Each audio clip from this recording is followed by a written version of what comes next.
Assalomu alaykum ustozlar. Inshaalloh Xudo xohlasa 20-avgust onlayn darslarimizni ham boshlab oldik. Ustoz, maktabda 70% ustama, oliy toifali, milliy sertifikatga ega bo'lmoqchimisiz? Darslarni noldan boshlamoqchimisiz? Va kurashishga tayyormisiz ustoz? Unda darsimizni yaxshilab kuzatib oling.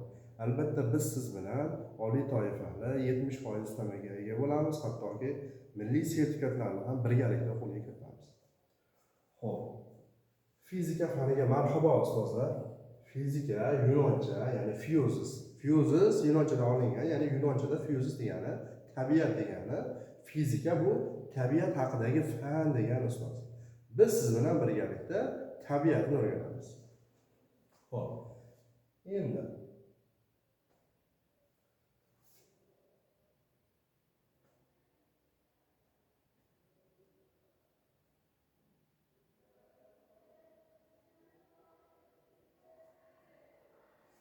fizikani, tabiatni, ya'ni olam paydo bo'lgandan beri odamlar o'z ehtiyoji bilan, ya'ni yangi bilimlarni, ilmlarni orttira boshlashgan va kelajak avlodga buni o'rgatish uchun mana shu olamni fan sifatida kiritishgan. Ya'ni o'z kelajak avlodiga o'rgatish uchun fizika fanini paydo qilishgan.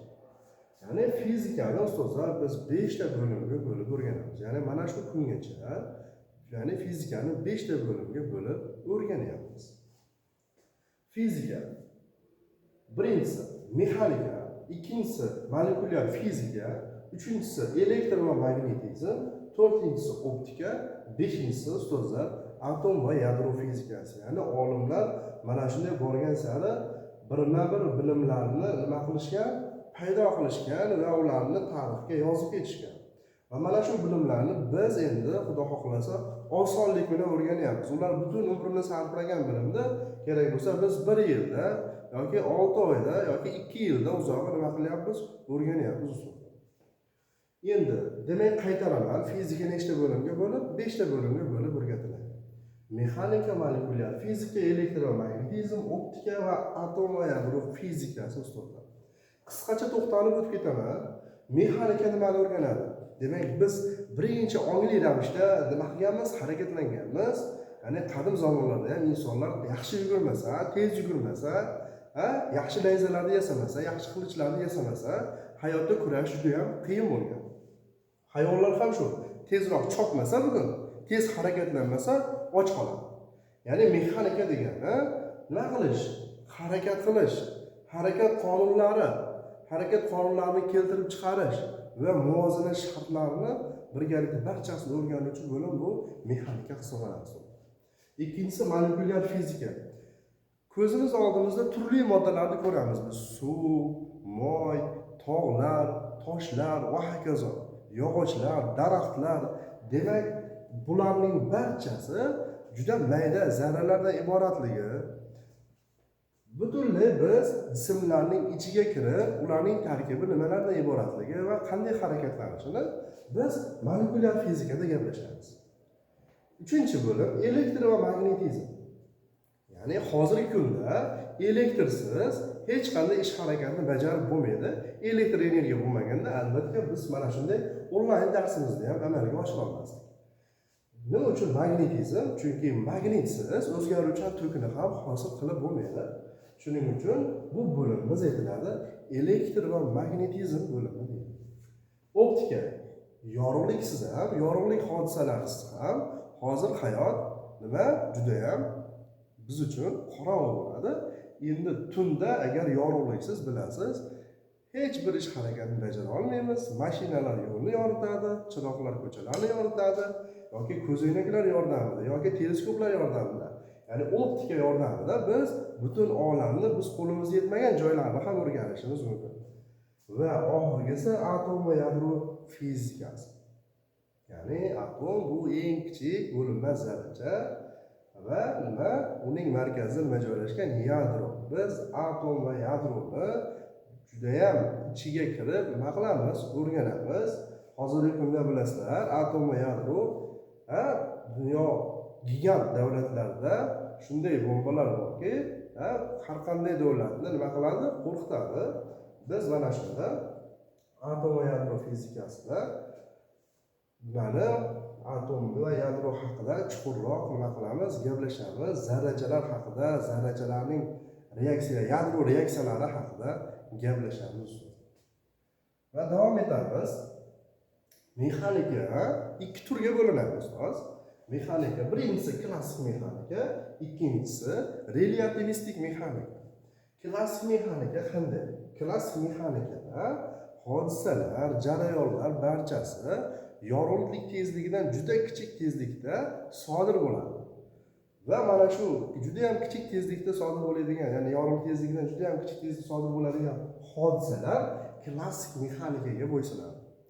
Relativistik mexanikada ustozlar bunda hodisalar, o'lchamlar yorug'lik tezligiga yaqin tezlikda harakatlanganda bularning barchasi o'zgaradi.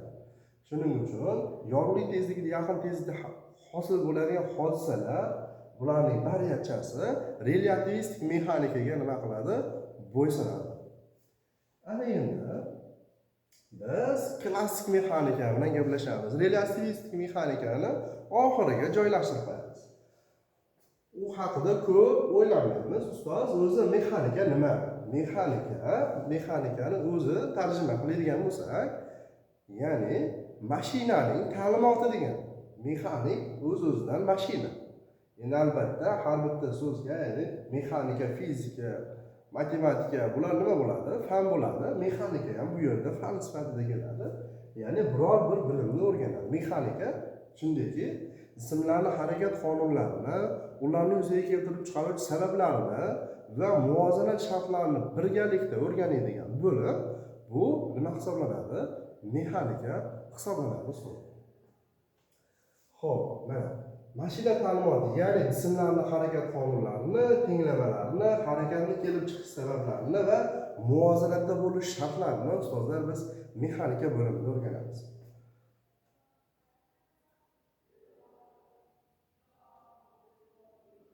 Ana endi klassik mexanika 3 qismdan iborat. Qanday? Birinchisi kinematika, ikkinchisi dinamika, uchinchisi statika. Biz sanab o'tgandek, mexanika jismlarning harakatini, ularning kelib chiqish sababini va muvozanat shartini va 3 ta so'z bilan, ya'ni 3 ta fikr bilan tadqiq qildik mexanikani. Mana shuni biz 3 ga bo'lib olyapmiz, ustoz. Deylik, mexanika bitta katta yuk mashinasi bo'lsa, katta yuk mashinasi bo'lsa,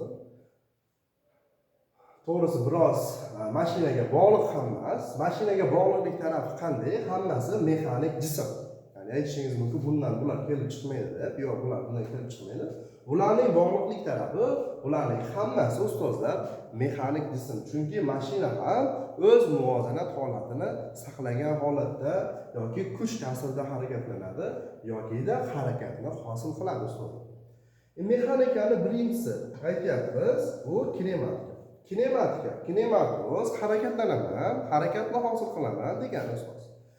Biz kinematikada jismlarning harakat qonunlarini o'rganamiz. Hop, dinamikada esa biz ya'ni jismlarning harakatga kelish sabablarini o'rganamiz.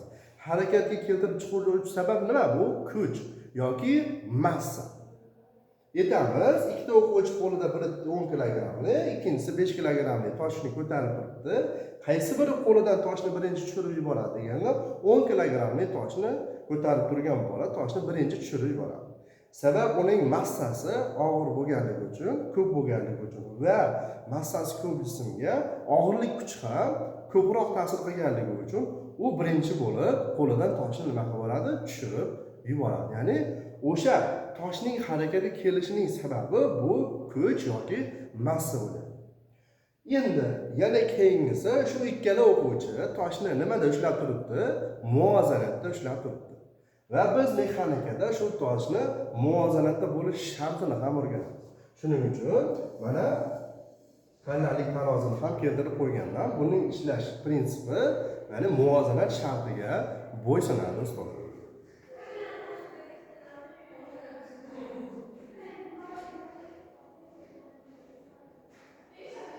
Xo'p, ana endi birma-bir har bitta detal bilan gaplashib ketaveramiz.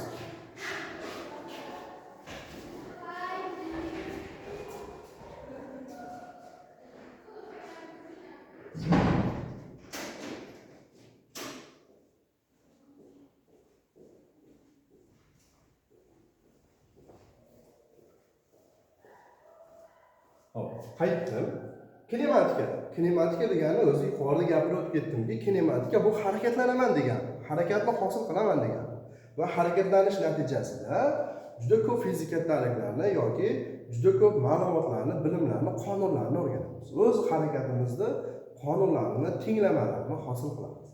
Kinematika degani jismlarning harakat qonunlarini, ya'ni jism deganda biz ko'z oldimizga tabiatda bor, mavjudot borki, mavjudlik borki, barchasi jism, ya'ni fizik jism hisoblanadi. Jismlarni deganda biz ko'z oldimizga keltiraveramiz to'g'ri. Jismlarni harakat qonunlarini ularni yuzaga keltirib chiqaruvchi sabablarsiz o'rganadi. Biz qancha yo'l yurganimizda, qancha vaqt sarflaganimizda yoki qanday tezlikda harakatlanganimizni hisoblash uchun, ularni topish uchun biz masala ishlayotganimizda hech qanday massaga ham, kuchga ham bog'lamasdan o'rganamiz degani. Ya'ni hech qanday sabablarsiz degani bu kuchga bog'lamayman, yo'lni hisoblamoqchiman, lekin kuchga bog'lamayman. Yana aytaylik oddiy misol, endi gaplashamiz hali. O'zimiz ham bilamiz, hayotda ham yo'lni hisoblash uchun tezlikni vaqtga nima qilamiz? Ko'paytiramiz. Yo'lni hisoblash uchun menga hech qanday massa kerak bo'lmayapti. Aytaylik tezlikni hisoblayman. Xuddi shu formuladan jismning tezligini aniqlash uchun yurgan yo'lini vaqtga taqsimlashim kerak. Ya'ni birlik vaqt ichida qaysi biri ko'proq yo'l yurgan bo'lsa, demak uning tezligi ortiq bo'ladi. Va ko'rib turibsizki, bu yerda hech qanday kuch ham, massa ham ishlatilmayapti. Va oxirgisi vaqt. Vaqtni ham hisoblash uchun jismning yurgan yo'lini uning tezligiga nima qilishim kerak? Taqsimlashim kerak, ya'ni bo'lishim kerak. Va shunda ham ko'rib turibsiz, biz uchun, ya'ni hisoblash uchun massa ham, kuchga ham bog'lamasdan nima qilyapmiz? Hisoblayapmiz. Demak, kinematika jismlarning harakat qonunlarini, tenglamalarini ularni yuzaga keltiruvchi sabablarsiz o'rganadi. Qonunlar qaysi, tenglamalar qaysi? Ustozlar mana shu, ya'ni harakatni tenglamasi bo'ladi aslida. Vaqt uchun tenglama, tezlik uchun tenglama, mana bunimiz nima? Yo'l uchun tenglama hisoblanadi. Va ko'rib turibsizki, bu tenglamalarni nimaga bog'lamayapmiz? Qaytaraman, kuch va massaga bog'lamayapmiz. Davom etamiz. Kinematikaning boshlang'ich tushunchalari. Mana Xudo xohlasa, qadamma-qadam harakatimizni boshladik inshaalloh. Xo'p, birinchisi mexanik harakat ustoz. Mexanik harakat degani nima degani? Bir jismni boshqa bir jismga nisbatan fazodagi vaziyatning o'zgarishiga mexanik harakat. Ya'ni odam harakatlanyapti, o'quvchi maktabga boryapti yoki ota-onamiz, ya'ni aytaylik maktabga majlisga boryapti yoki bo'lmasam quruvchi ishga boryapti. Va hokazo ustozlar, bunday harakatlar juda ham ko'p. Quyosh yoki yer quyosh atrofida harakatlanyapti. Oy yerning atrofida harakatlanyapti. Bularning barchasi mexanik harakat hisoblanadi. Endi qoida bo'yicha sizga lo'nda qilib tushuntiradigan bo'lsam, aytaylik men bugun avtomashinada endi men hech kim bormasin, biroz dorixonani nima qildim. Kecha dorixonaga borgandim, o'sha misol hayolimga kelib qoldi. Avtomashinada kechqurun soat 8:00 da yo'lga chiqdim va nimaga nisbatan? Albatta yerda harakatlanaman. Yer qo'zg'almas hisoblanadi. Shuning uchun yerga nisbatan men fazodagi vaziyatimni o'zgartiryapman va dorixonaga qanchada? 8:30 da yetib boryapman. Qarang, mashina bir jism, daraxt yoki yer ikkinchi jism. Bir jism boshqa bir jismga yoki bir jism boshqa bir jismga vaqt o'tishi bilan fazodagi vaziyatini o'zgarishiga ustozlar biz nima deb ataymiz? Mexanik harakat deb ataymiz. Tushunarli ustozlar? Davom etamiz. Moddiy nuqta bunga ko'pchilik ba'zida esidan chiqib qolganligi uchunmi yoki tushunmaganligi uchunmi buning masalalari biroz chalg'ishadi. Xo'p, moddiy nuqta shunday deyiladi. O'rganilayotgan masofaga nisbatan jismning o'lchami va shakli e'tiborga olinmaydigan darajada kichik nuqta moddiy nuqta hisoblanadi. Aytaylik, siz butun bir katta ko'lda, qayiqda baliq ovlayapsiz va ko'l uchun, juda ham katta ko'l uchun qayiq va siz moddiy nuqta hisoblanasiz. qayiq ham bitta sistema bu moddiy nuqta hisoblana oladi. Odam ham butun bir ko'lga nisbatan moddiy nuqta hisoblana oladi. Lekin odam qayiq uchun moddiy nuqta emas. Qayiqqa nisbatan odam moddiy nuqta bo'la olmaydi. Agar endi u qayiqning o'lchamiga bog'liq, qayiq desa biz bilamiz, ya'ni kichkina 2 yoki 3 metrli qayiqni mana inobatga olamiz, hayolimizga keltiramiz. Endi aytaylik hayotimizdan o'zimiz bajarilayotgan, yashayotgan hayotimizdan ham misol keltiradigan bo'lsak, Toshkentdan Samarqand tomon avtomashina yo'lga chiqdi. Avtomashinaning uzunligi 2 metr. Toshkentdan Samarqandgacha bo'lgan masofa 700 kilometr. Aniq bilmasligim uchun taxminiy yozib qo'ydim. Endi bizda aytaylik qancha vaqtda borishligini hisoblash uchun yoki qanday tezlikda borishligini hisoblash uchun biz yo'lni vaqtga nima qilamiz? Bo'lamiz. Lekin hech qachon 700 kilometrga 2 metr masofa nima qilinmaydi ustozlar? Qo'shilmaydi. Sababi umumiy 700 kilometr masofaga nisbatan mashinaning o'lchami e'tiborga olmaydigan darajada kichik. Shuning uchun avtomashina butun bir uzoq masofaga nisbatan ustozlar moddiy nuqta hisoblanadi. Yoki samolyot Toshkentdan Samarqand tomon samolyot uchyapti. Mana shu holatda ham samolyot butun bir o'rganilayotgan masofaga nisbatan moddiy nuqta hisoblanadi. Xo'p, keladi yer quyoshga nisbatan ham moddiy nuqta, yer quyoshgacha quyosh bilan yer orasidagi masofaga nisbatan ham moddiy nuqta deb qarasak bo'ladi. Va lekin istisno qilamiz, bir savollar tushadi. O'zining o'qiga nisbatan ham yer moddiy nuqta bo'la oladimi? Yo'q ustozlar, yer o'zining o'qiga nisbatan moddiy nuqta bo'la olmaydi. Demak, moddiy nuqta haqida tushunchaga ega bo'ldik. Davom etamiz. Trayektoriya iz qoldiraman degan. Ya'ni trayektoriya degani jismlarni fazoda qoldirganizni trayektoriya deb ataladi. Jismlar qanday fazoda iz qoldiradi? Aytaylik, hayvonlarda ko'p iz qoldiradi, ya'ni ko'p kuzatamiz iz haqida, chunki ovchilar hayvonlarni ovlashda yoki ovga yo'lga chiqqanda, ya'ni hayvonlarning nimasidan qoldirgan izidan nima qilishadi? Ularni topishadi. Ayiq harakatlanganda o'zidan o'rmonda nima qoldiradi? Iz qoladi. Yoki o'rmonga qor yog'di, quyon harakatlangan, quyon o'zidan nima qoldiradi? Iz qoldiradi. Bu aniq ko'zimizga ko'rinadigan. Lekin qor yog'masa ham barcha jismlar o'zidan harakatlanuvchi jismlar iz qoldiradi. Yoki bo'lmasa yer quyoshning atrofida aylanma harakat qiladi. Ya'ni orbital harakat qiladi. Trayektoriyasi haqida gapiring deganda biz aytamiz, yerning quyosh atrofida trayektoriyasi ellipsimon deymiz. Biz trayektoriyasining shaklini gapiryapmiz. Bu degani yer ham quyosh atrofida aylanma harakat qiladi va o'zidan nima qoldiradi? Iz qoldiradi. Farzandingizga samolyot qanday uchadi desangiz, qo'lingiz bilan ko'rsatib beradi. Mana shunday uchadi. Chunki samolyot ham o'zidan harakatlanganda nima qoldiradi? Iz qoldiradi. Demak, trayektoriyani tushunmaydigan odamni o'zi bo'lmasa kerak. Xo'p, fizik kattalik.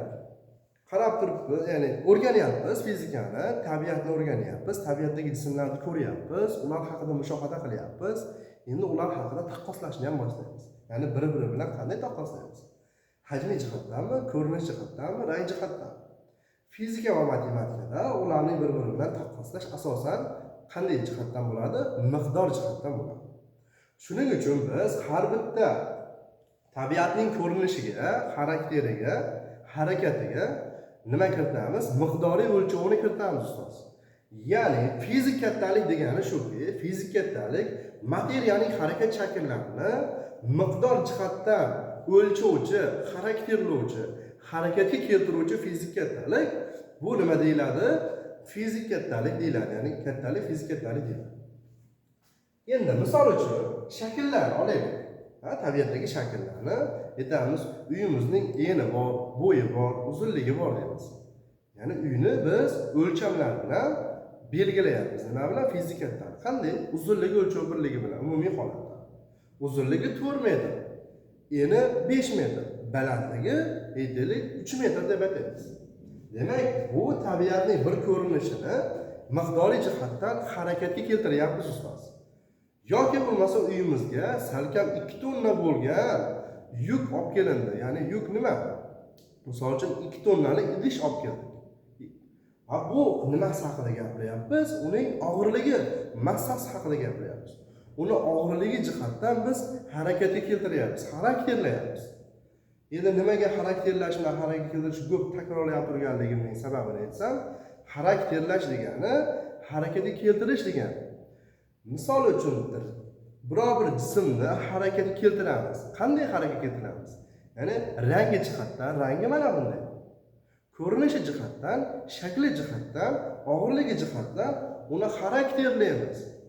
Xarakterlash degani harakatga keltirish degani. Biz harakatga kelishimizni ko'pincha o'z harakatimizni tushunamiz, to'g'ri?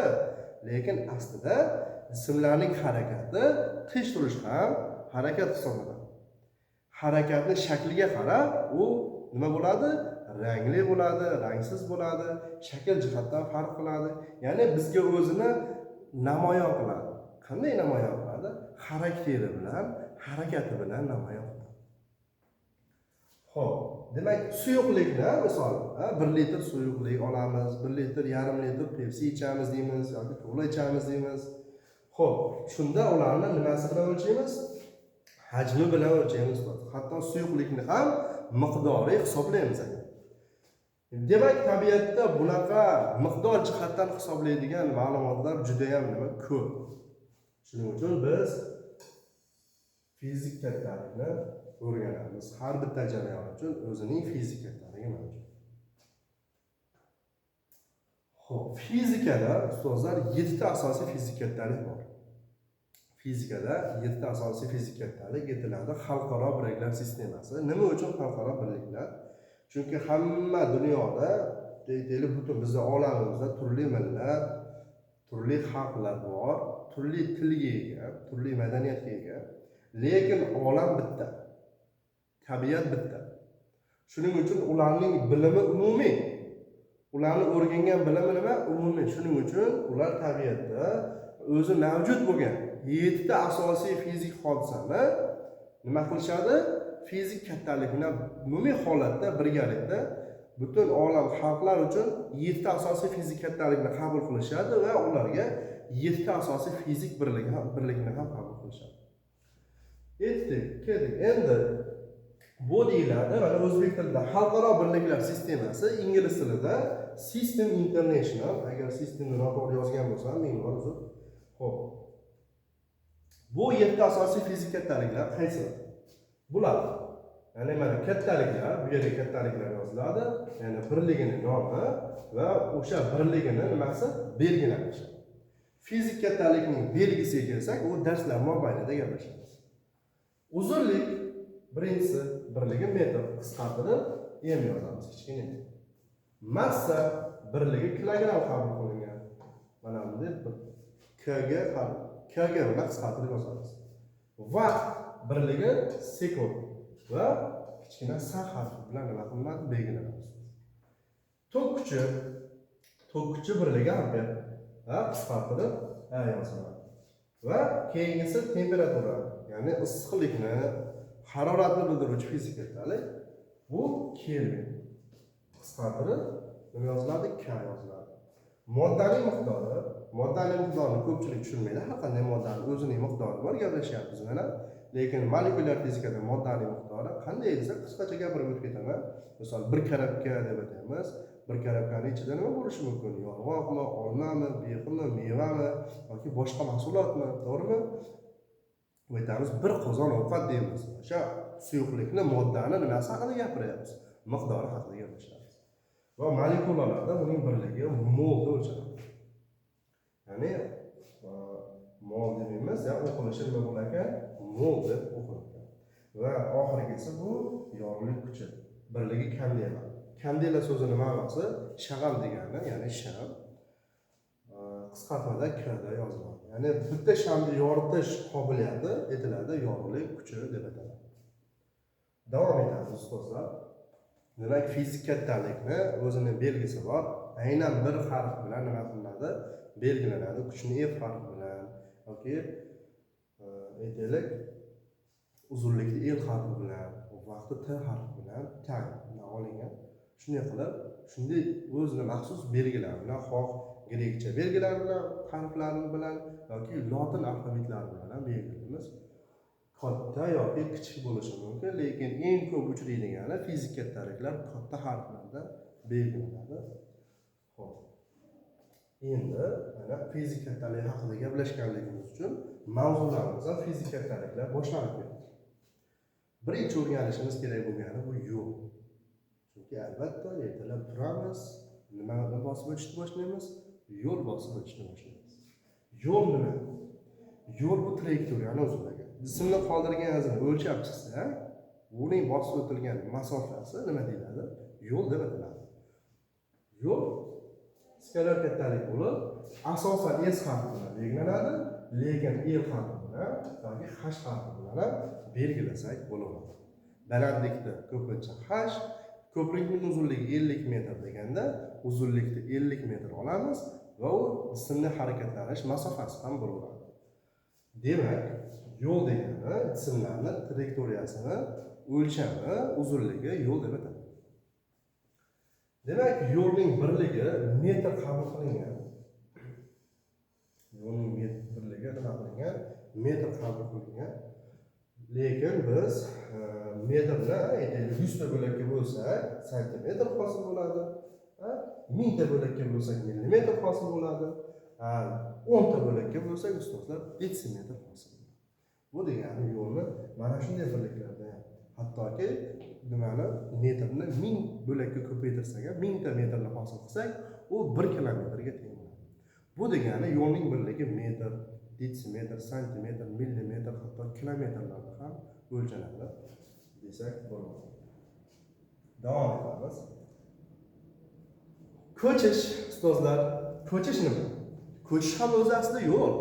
Faqat yo'l bilan ozgina farqi bor.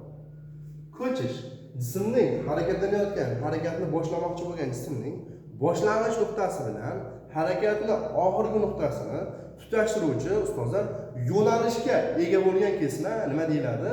Ko'chish deb ataladi. Oddiygina kichik suratda sizlarga shuni izohlab ketadi. Xo'p.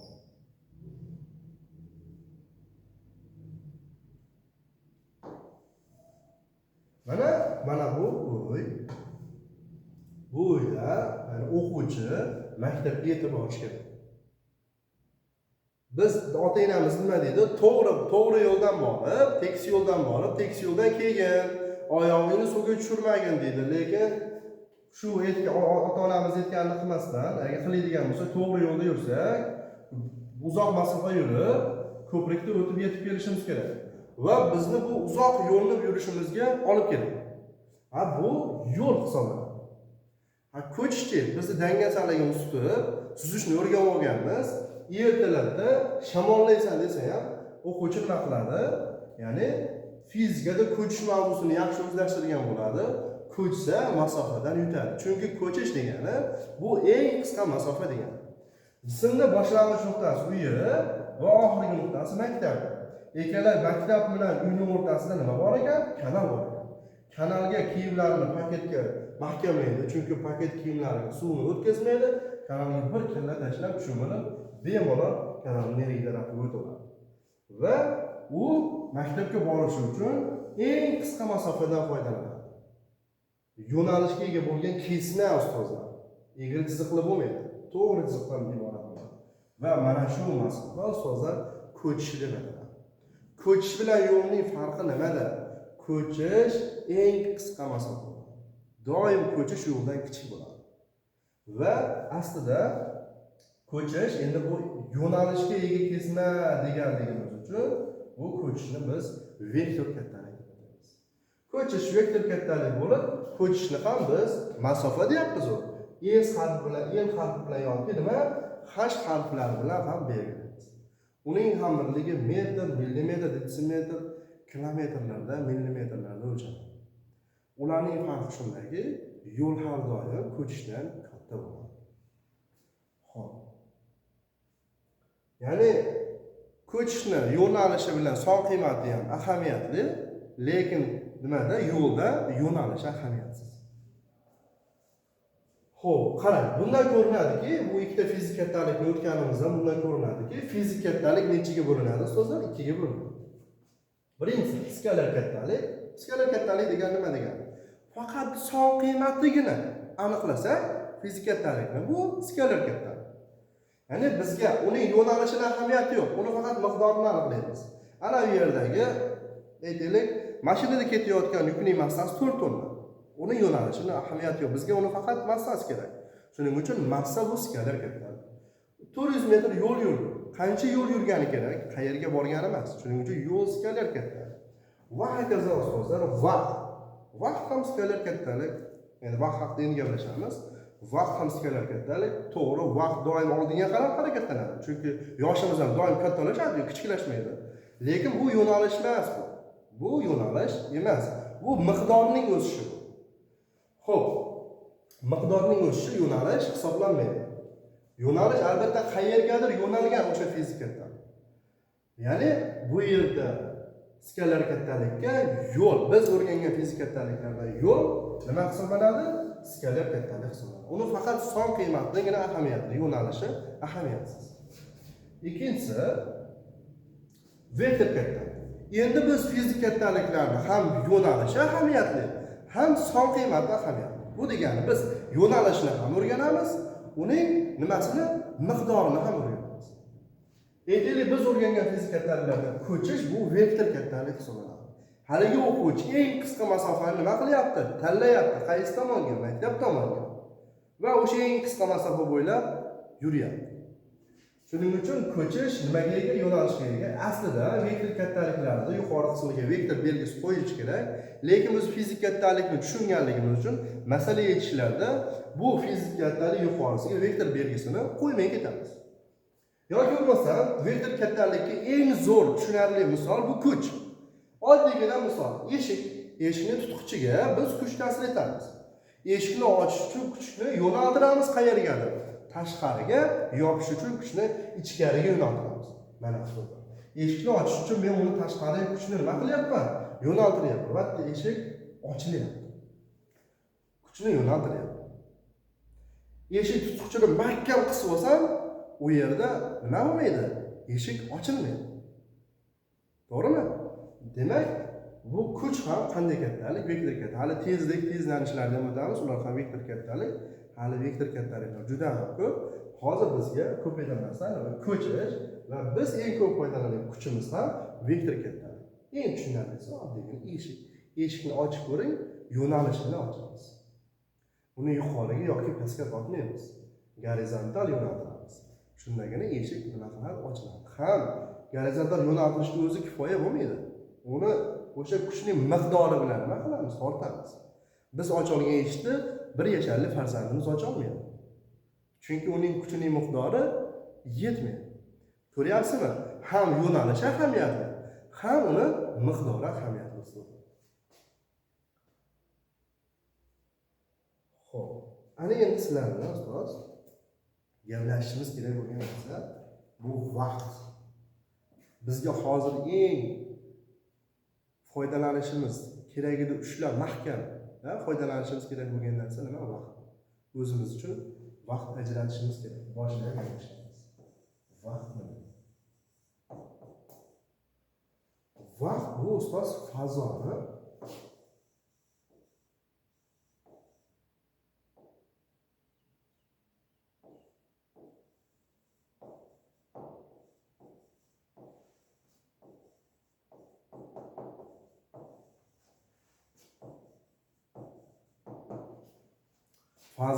obyektiv shakli.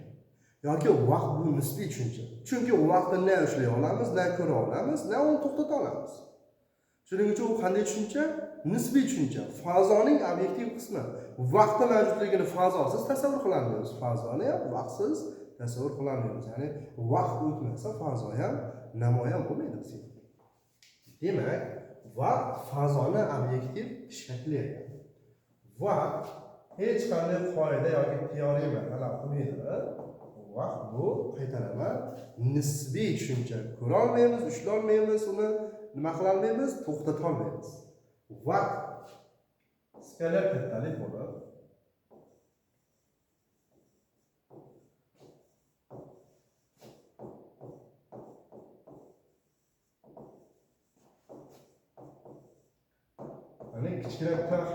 belgilanadi. Nimada olingan? Time so'zidan olingan. İngliz tilida T harfi bilan belgilanadi.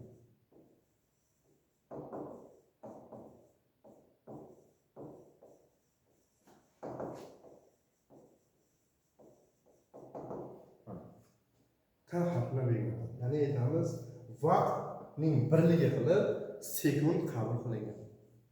Vaqtning birligi asosiy birligi nima? Sekund. Ya'ni qisqartirib sayyoramiz.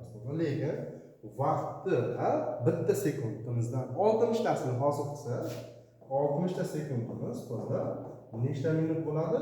Bitta minut bo'ladi. Yoki bo'lmasa 60 ta minutimizni yig'indisi nimaga teng bo'ladi? Bir soatga teng bo'ladi. Yoki bo'lmasa shu 1 soatning 24 tasi nima deyiladi? 1 sutka deyiladi. Shu 1 sutkadan 365 tasi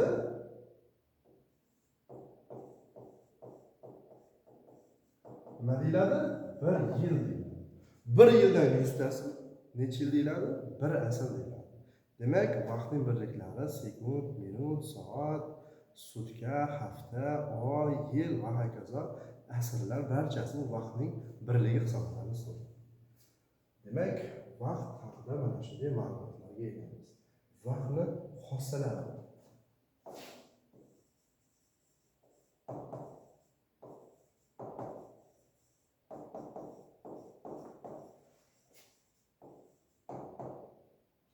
Vaqtning xossalari. Vaqt hech qachon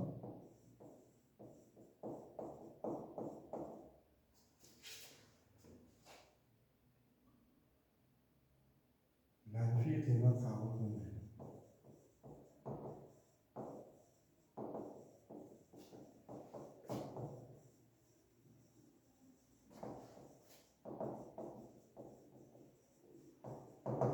Manfiy qiymat qabul qilmaydi. Ya'ni bu degani doim oldinga intiladi.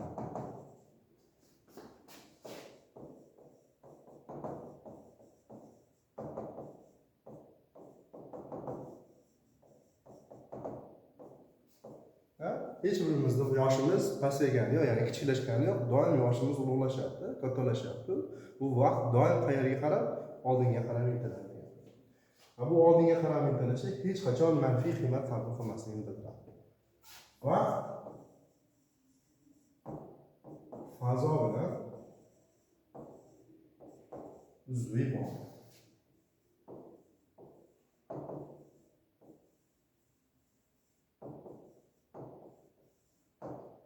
Biz ona dilimiz zo'r, vaqtni necha zamonda o'rganamiz? Atigi 3 ta zamonda o'rganamiz, lekin inglizda bilmayman, 26 ta zamon bor. Qanday zamon ekan bilmadim. Xo'p, demak vaqtning xossalari, vaqt hech qachon manfiy qiymat qabul qilmaydi, doim oldinga intiladi va vaqt fazo bilan uzviy bilan bog'liq. Xo'p, endi vaqtni o'lchovchi asbob nima? Soat. Nima uchun bir kun, bir sutka bo'lishini, nima uchun bir yil bo'lishini bilamiz, keltirib o'tib ketaman. Bir kun bo'lishi, ya'ni bir sutka bo'lishining sababi yer o'zining atrofida bir marta aylansa, bir sutka deyiladi. Bir yil bo'lishining sababi yer quyoshning atrofida bir marta aylanib chiqishi bir sutka deyiladi. Demak, vaqt haqida ma'lumotga ega bo'ldik. Men endi ustozlar fazo haqida gapirib qo'ydim. Fazo haqida gapirdim. Fazo nima?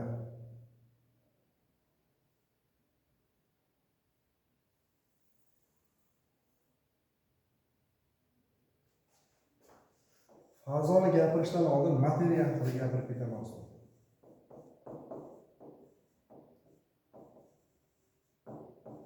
O'zi boshida gaplashishim kerak edi, lekin vaqtni gapirishni bilganligim uchun kutib turdim.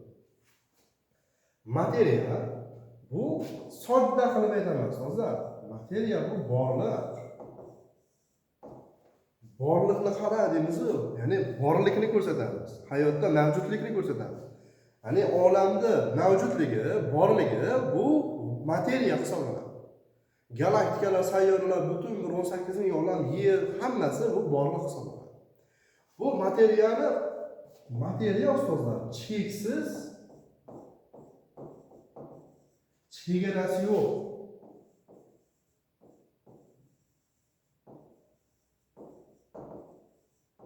İnsonda aqli yetmaydi, tasavvuri yetmaydi uni qanchalik kattaligi. Hop, misol keltiradigan bo'lsak, butun bir doskamiz, materiya hisoblansa, materiya deb qarasak, misol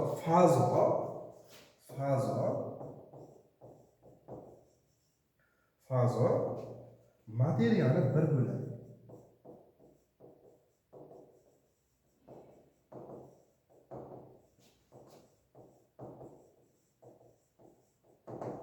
Ya'ni materiyaning ichiga nimalar kirib ketadi? Sayyoralar, quyosh sistemasi, galaktikalar, yulduzlar to'dasi, o'sha galaktikalar to'dasi barchasi materiyaning ichida joylashgan.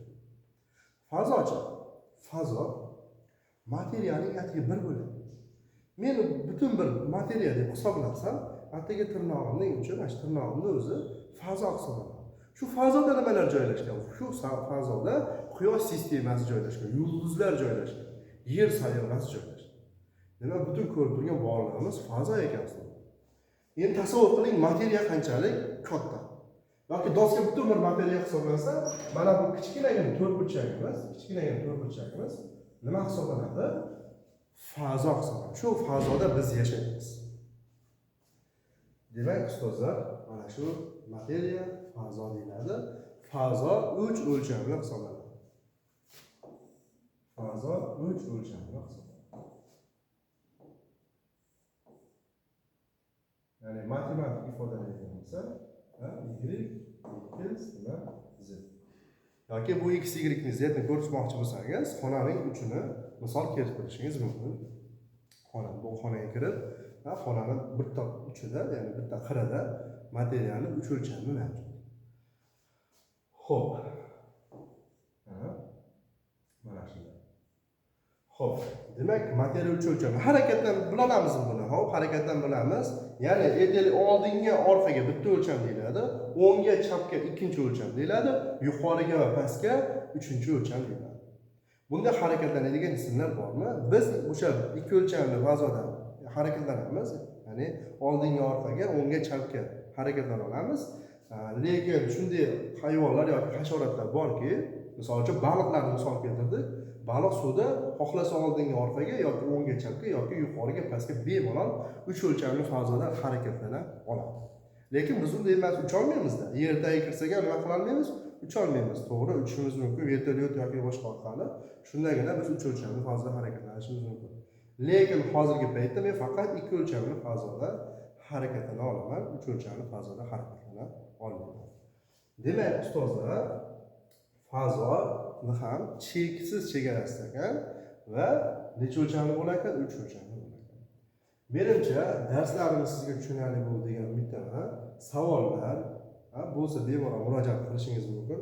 Agar qo'shimcha kiritmoqchi yoki menga maslahatingiz bo'lsa, bemalol maslahatingizni qabul qilaman va qanday o'zgartirish kerak bo'lsa, gapirishda yoki mavzularni yaratishda qo'shimchalar kiritish kerak bo'lsa, albatta kiritaman. Maslahatlaringizni yoki fikrlaringizni kutib qolaman.